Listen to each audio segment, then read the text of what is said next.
गणतंत्र दिवस के शुभ अवसर पर सबसे पहले मैं इस विद्यालय के संस्थापक स्वर्गीय बाबू राम प्रसाद जी के चरणों में नमन करते हुए आगे प्रबंध समिति के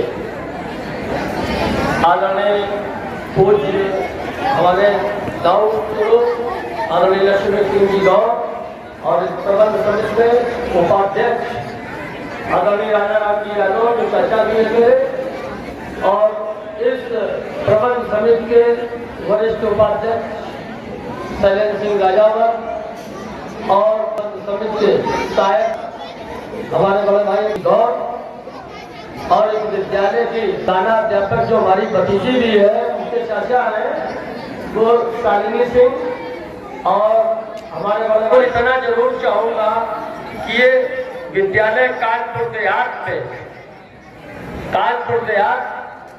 में इस विद्यालय से तमाम ऐसे शिक्षा के शिक्षक लोग रहे जिन्होंने इस विद्यालय में भूतपूर्व सेवा की और बाबूजी का सपना जो स्वर्गीय बाबू राम प्रसाद शुक्ला जी ने ऐसे समय में ये विद्यालय की नींव रखी थी जब कानपुर देहात में शिक्षा का अभाव था।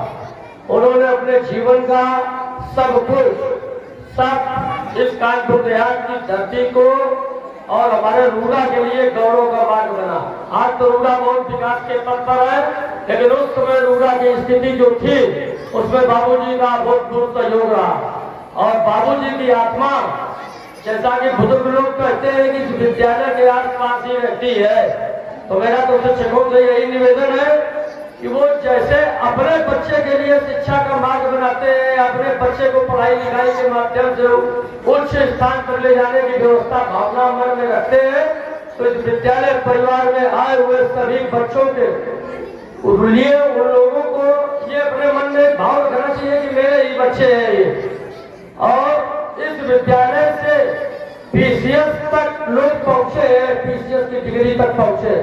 तो मेरा तो यही सभी से कहना है कि एक डिसिप्लिन अनुशासन के माध्यम से इस आरपीएस इंटर कॉलेज की साख को आगे बढ़ाने का काम होना चाहिए और इस विद्यालय की एक अभूतपूर्व धरोहर जो बीच की किन्हीं परिस्थितियों में जा चली गई है, हम तो प्रबंध समिति के माध्यम से और राजनीतिक माध्यम से अब उसके लिए घोषणा तो नहीं हो सकती है कि वो कब आएगी, लेकिन हमारा बराबर प्रबंध समिति के माध्यम से मैनेजर साहब के माध्यम से ये विचार चल रहा है कि एनसीसी जैसा जो यहाँ पर एक थी वो किन्हीं परिस्थितियों में गई, वाद में गई, विवाद में गई, ईगो में गई, लेकिन यदि इस विद्यालय को दोबारा वो प्राप्त हो जाएगी तो हम समझते हैं कि इससे इस विद्यालय के गौरव में और 4 साल लगेंगे। ज्यादा न कुछ कहते हुए अपनी वाणी को विराम देता हूँ।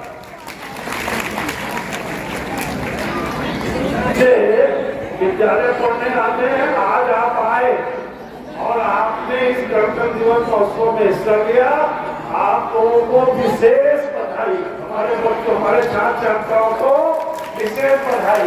इतनी सर्दी के बावजूद मैंने माननीय प्रबंधक जी से कहा कि भाई सर्दी बहुत है, थोड़ा सा कार्यक्रम कम हो तो बेहतर है, लेकिन मैं आप सबको बधाई देता हूँ। बच्चों, ये जो कार्यक्रम है गणतंत्र दिवस का, इसके संक्षिप्त रूप से मैं जैसे हम आपके शिक्षक और सोशल मीडिया सबसे आप जानकारी करते रहते हो कि बड़ी मुश्किल में हमको आजादी मिली और आजादी के बाद ये तय करना था कि आखिर ये देश चलेगा कैसे।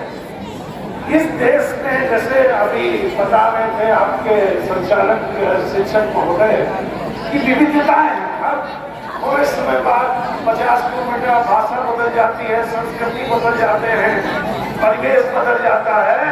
तो इस देश को, इतने बड़े अलग अलग संस्कृति कल्चर वाले देश को किस कानून करकर किस नियम से चलाना है, तो आपके बुजुर्गों ने जिन्होंने आजादी की लड़ाई लड़ी थी, उन्होंने 2 वर्ष 11 माह 18 दिन में इस संविधान की रचना की, जो 26 जनवरी 1950 को इस देश को चलाने के लिए निवृत्त हो गया, लागू हो गया। बड़े गर्व की बात है। उस संविधान सभा के अध्यक्ष के रूप में डॉक्टर अम्बेडकर साहब थे। हम ज्यादा बात न करके बच्चों को ये बताना चाहेंगे कि बहुत सारे चीजें होती हैं जो बताई जाती हैं। उस संविधान सभा के जो अध्यक्ष थे डॉक्टर अम्बेडकर साहब, देखते होंगे ना राजनीति में बड़ी चर्चा होती है डॉक्टर भीमराव अम्बेडकर साहब की, हर जगह आप देखते होंगे उनकी चर्चा होती है। उनसे सीखने की बात अपने शिक्षकों से सीखिए।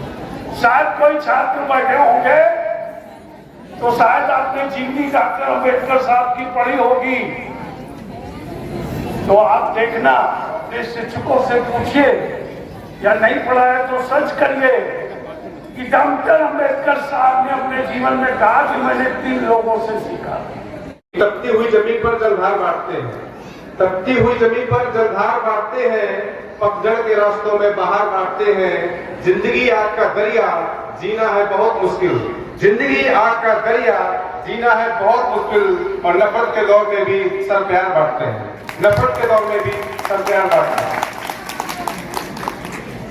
गणतंत्र दिवस की शुभकामनाएं दे रहे हैं और यहाँ पर आए हुए कार्यक्रम में उपस्थित आदरणीय मुख्य अतिथि जी और विशिष्ट अतिथि जी और मेरे के प्यारे वासियों, माताएं बहनें, मेरे शिक्षक कर्मचारी सभी और मेरे प्यारे छात्र छात्राओं, आज हम लोग 26 जनवरी का पर्व मना रहे हैं, इसीलिए आज हम लोग एकत्र हुए हैं। जैसा कि आप लोगों को अवगत है कि 26 जनवरी 1950 में अपना संविधान लागू हुआ था। इस संविधान में हमारे जिन्होंने संविधान बनाया था उनका नाम था डॉक्टर भीमराव अंबेडकर जी, ठीक है। लेकिन इसी बीच जो आपका संविधान लिखा गया था वो लिखा था आपके प्रेम बिहारी राजावत जी ने, और विश्व का सबसे बड़ा हस्तलिखित आपका संविधान है, विश्व का सबसे। और हम आज के दिन इन महान भावों को भी याद करते हैं जिन्होंने अपनी कुर्बानियां देकर अपने देश को स्वतंत्र कराया था, जैसे महात्मा गांधी, चंद्रशेखर आजाद, सुभाष चंद्र बोस, स्वामी विवेकानंद, चंद्रशेखर आजाद, इन सब लोगों को हम लोग ने खोया है इस आजादी को पाने के लिए। मैं यही चाहती हूँ कि आप लोग भी इन्हीं के राहों में चले। अपने देश, अपना जो देश है एक विकसित देश हो गया है, क्योंकि संविधान आने से हमको सबको अधिकार मिले हैं समान रूप से जानने का। मैं यही चाहती हूँ कि आप भी एक अच्छे भविष्य का निर्माण करें, यहाँ कॉलेज आकर पढ़ाई करें और व्यवसायों से दूर रहें। जैसे कि आप लोग नशा की तरफ मत जाएं, मोबाइल का यूज करें अच्छे कामों के लिए किए, क्योंकि आप लोग जो करेंगे हमारा उसी से भविष्य निर्भर रहेगा। इन्हीं शब्दों के साथ हम आपको पुनः बधाई देते गणतंत्र दिवस की। भारत माता की, भारत माता की, वंदे वंदे। धन्यवाद।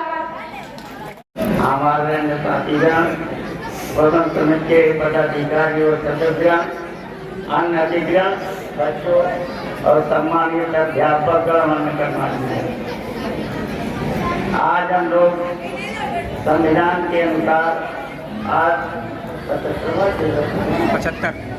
75वां गणतंत्र दिवस मना रहे हैं। संविधान क्या है बच्चे आप लोगों को नहीं मालूम हो गई। संविधान जो है वो कानून बनाए गए जिसके आधार पर इस देश को संचालित करना होता है। उसी तरह से हमारे विद्यालय का भी एक संविधान है जिसको कहते हैं प्रशासन योजना। प्रशासन योजना के अनुसार काम करने पर अगर नियम से काम करते रहेंगे तो विद्यालय तरक्की पढ़ाई करती रही। मुझे सबसे बड़ी खुशी है कि अगर उनको प्रेम से अगर उनसे काम किया जाए, उनको जिम्मेदारी दी जाए तो अपना निर्माण करते हैं। इसके अलावा एक शिकायत जरूर हमारे अध्यक्ष जी से है कि हमारे शिक्षक कहते हैं कि अध्यक्ष तो कभी आते नहीं, कभी मांगो जाकर नहीं बुलाते, उनको बुलाया करिए। तो मैं अध्यक्ष जी से अनुरोध करूँ तो कभी कभी विद्यालय में आकर के हमारे शिक्षकों को प्रोत्साहित करके उनको चाय पानी नाश्ता उनके साथ कर दिया करो, ज्यादा अच्छा रहे। और तो क्यों करना है कि और क्योंकि बच्चों के टाइम ज्यादा हो गया, उनके ऊपर होगी, अनुकूल भी होगी, लेकिन हम कैसे सरवाइव कर जाते हैं, हम कैसे डिफेंड कर लेते हैं उन चीजों को, उन सिचुएशंस को, ये हमारे ऊपर डिपेंड करता है, हमारी एबिलिटी पे, हमारी कैपेबिलिटी पे डिपेंड करता है। सर ने कुछ बातें ऐसी कही कि जिसमें विनम्रता है, जिसमें लचीलापन है, फ्लेक्सिबिलिटी है, वो ज्यादा चलेगा और ज्यादा चलता है। ये हकीकत है, प्रैक्टिकली ये हकीकत है। एक छोटा सा उदाहरण है कि जब पेड़ों की कटाई होती है तो उसमें सबसे पहले वही पेड़ काटा जाता है जो एकदम लंबा सा और सीधा होता है। वो पेड़ नहीं कटते जो झुके हुए होते हैं, उनको छोड़ दिया जाता है।